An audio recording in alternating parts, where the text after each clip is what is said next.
We're talking about Are We Good, a documentary about our fellow podcaster, Marc Maron. We have so much in common. We really relate to Marc Maron. He lives in LA. He has a podcast. He has guests. And this is out theatrically now. So we wanted to talk about it. Alonso, what's it about? Yeah, I'm clearly dealing with grief and sadness by, overcompensating with anger and funny. If you don't like my tone, it's a character I'm working on. It's called Me Half the Time. Yeah, so this is a documentary about Marc Maron, and it covers his tumultuous life in comedy, his grapples with substance abuse, the success of his WTF podcast, which sort of started as kind of a random offside project in the waning days of the Air America radio station, and of course looks at his relationship with filmmaker Lynn Shelton and his dealing with grief in the aftermath of her death.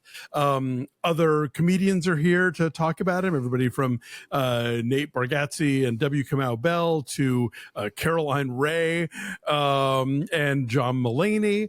It's a documentary about a comedian, basically. And, it covers the ground, and it gives you some insight on what makes him tick and why he's, what's behind his sort of a charmingly irascible personality. Mm-hmm. I kind of feel like it makes its point and then kind of spins its wheels a little bit. But if you are a fan of Maron and you are, interested in seeing insights into his personal life, kind of a look back at his career. Like, I remember when he was hosting short attention span theater on Comedy Central back in the 90s when that network was still new. He's been through the ringer. He's had his ups and downs, but I think he's sort of emerged as this kind of eminence grise of comedy. And, I was interested to learn more about him. Yeah, I was too. And if you have watched the HBO comedy special that he did a couple of years after Lynn Shelton's death, he does some of the same material here. He goes through some of the same territory here, but it always feels fresh and new. And his willingness to open up and break down on camera in front of us is startling. And it really takes you aback. And it's probably cathartic for him. But, he's a ridiculously talented comic, and his kind of cranky storytelling rhythms are, very engaging. But just when he's sitting around his house, like with his cats or baking a pie, and he's just talking, and he'll see something or he'll remember something, and it will just catch him. Like, grief comes in such weird waves, and you never know when it's going to hit you.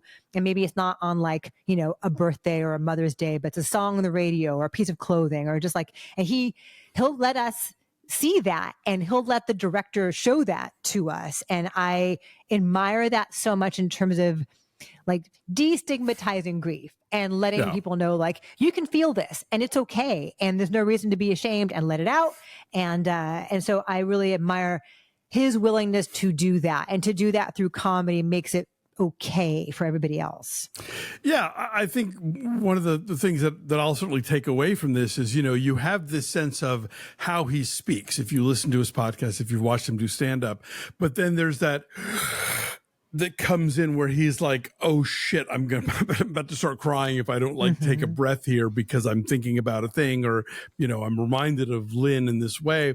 So yeah, I do think that is kind of the extra layer of this movie that makes it unique, is the fact that it is so much about, and we see him over time, how that grief changes, and even talks about how it becomes a thing that is just constantly at the forefront of your mind. And then at some point it just recedes, and it's there and you're carrying it around, and it might pop out at moments you're not expecting, but it's not the overwhelming thing in your life every second of the day.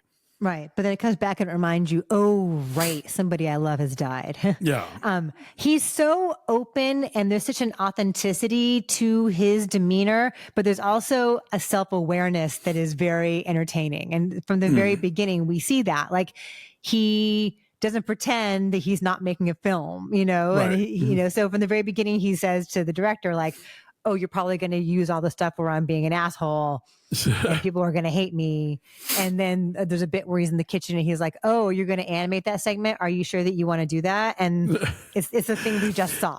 Yeah, it's not unlike the Pee Wee Herman documentary on HBO, where Paul Reubens is constantly sort of like challenging the director and testing the director, and you're I don't know if this is just a comedy thing, but as we are moving away from the kind of hagiography documentaries and ones that go into more challenging territory, this push and pull between subject and author is interesting to watch.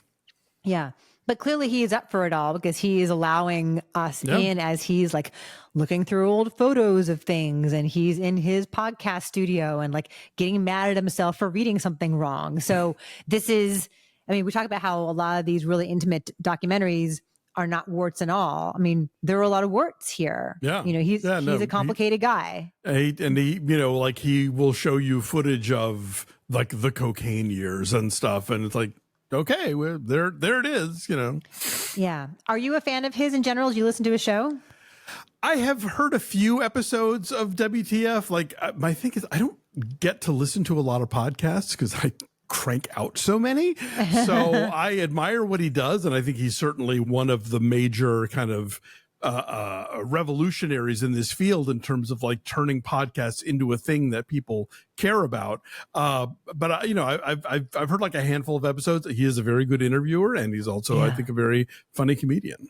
Yeah, he's a great interviewer because that thing that makes him so quick-witted, as a comedian, he uses that to be in the moment in a conversation. So it's not like he's got a bunch of questions written down and he's going to get through them. Like he's with you and can ask the next natural thing. And he seems, naturally very curious about people. The Carrie Coon episode is very good, The Dave Foley is good. Yeah, having on other actors is great because he certainly understands that craft. Oh yeah, we see that too, that he, has become an actor in recent years. Right. I forgot that he's in Joker, right? I forgot about that. Yeah. He's in a lot of Lynn Shelton movies. Glow, unfortunately, didn't get picked up for a second season by Netflix, I guess, because it was right when COVID was happening. Mm-hmm. But yeah, so there's that too. But yeah, he's if you're interested in what he does, you will be interested in this film. So Are We Good is in theaters for a little bit at least. What is your number? I'll say a 7.2. Okay. I'll say it's an 8. Okay. Yeah.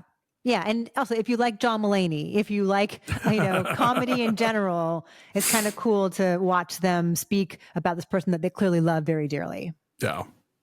Okay. Are We Good? Check it out.